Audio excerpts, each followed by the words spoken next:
রাফি, শোনো, তোমাদের জমি এখন থেকে জমিদারের নামে। যদি কিছু বলতে চাও তাহলে আদালতে গিয়ে বলো।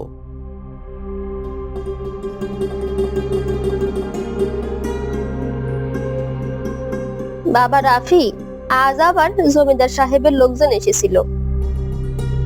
হ্যাঁ মা, মোস্তাক ভাই বলছে আমাদের জমি এখন জমিদার সাহেবের নামে। আমি কিছু বললে বলে, যা বলার আদালতে গিয়া কও। বাবা, এই জমিটা তো আমাদের একমাত্র সম্বল ছিল। রাফিদের জমিটা আমাদের মালিকানায় আসলে ভালোই হয়। ওদের মতো গরিবরা জমির কি কাজ করে? ঠিকই বলেছেন মালিক। আমি খতিয়ানটা এমন ভাবে বানিয়ে দিয়েছি সে কেউ প্রমাণ করতে পারবে না। হক মক কিছুই না, যার হাতে শক্তি জমিও তার।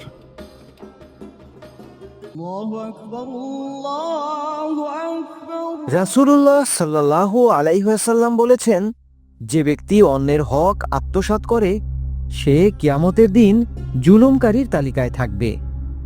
আল্লাহ পাক বলেন, যারা তওবা করে আল্লাহ পাক তাদের ক্ষমা করেন।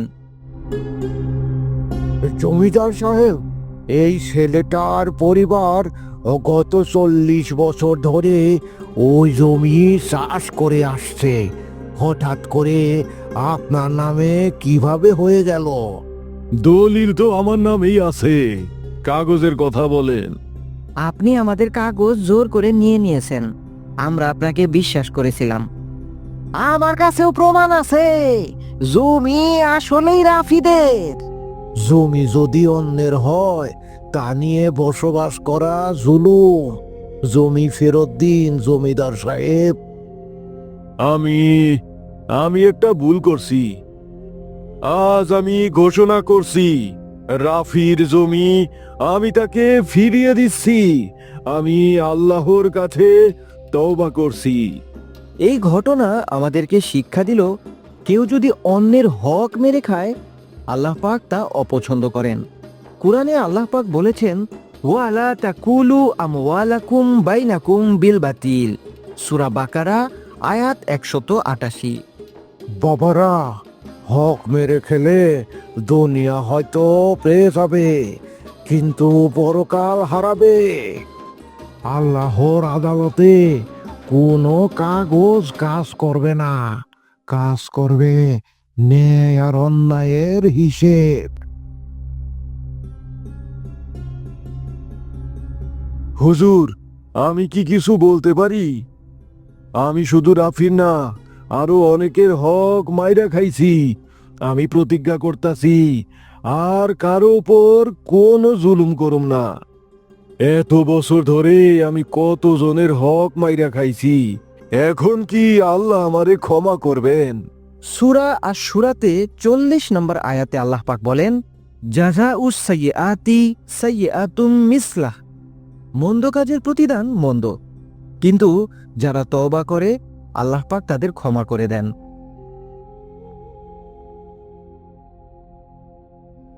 চাচা, আমি আপনাকে অনেক কষ্ট দিছি, দোয়া করবেন আল্লাহ যেন আমারে ক্ষমা করেন। আপনি বুঝতে পেরেছেন, এটাই অনেক বড় কথা।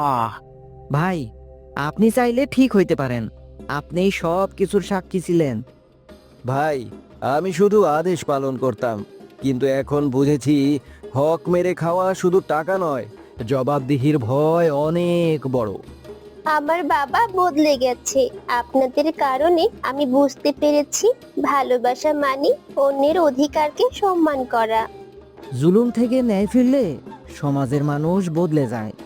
ভাইয়েরা, এই মানুষটা জীবনের শেষে বুঝেছিলেন হক মেরে খেলে না দুনিয়া চলে না আখিরাত। তিনি আমাদের শিখিয়ে গেছেন। আমি আল্লাহর পথে মানুষকে হকের শিক্ষা দেব। যে ব্যক্তি কারো অধিকার ছিনিয়ে নেয়, সে যত ধনী হোক, সে আল্লাহর দৃষ্টিতে জুলুমকারী। পরিবারের হক, প্রতিবেশীর হক এবং আল্লাহর হক, এবং সব হক আদায় করলেই সমাজ হয় শান্তিময়। অন্যের হক নষ্ট করা বড় গুনাহ। ইসলামে সম্পত্তির প্রতি সম্মান থাকা আবশ্যক। ন্যায় প্রতিষ্ঠা করলে সমাজে শান্তি আসে। ক্ষমাশীলতা ও তওবার দরজা সব সময় খোলা থাকে। শুধু ক্ষমতা থাকলেই অন্যের অধিকার নেওয়া যায় না। হক আদায় ইসলামের গুরুত্বপূর্ণ অংশ। দুনিয়া ক্ষণস্থায়ী, কিন্তু আখিরাত চিরস্থায়ী। একজন মানুষও বদলালে পুরো সমাজ বদলে যেতে পারে।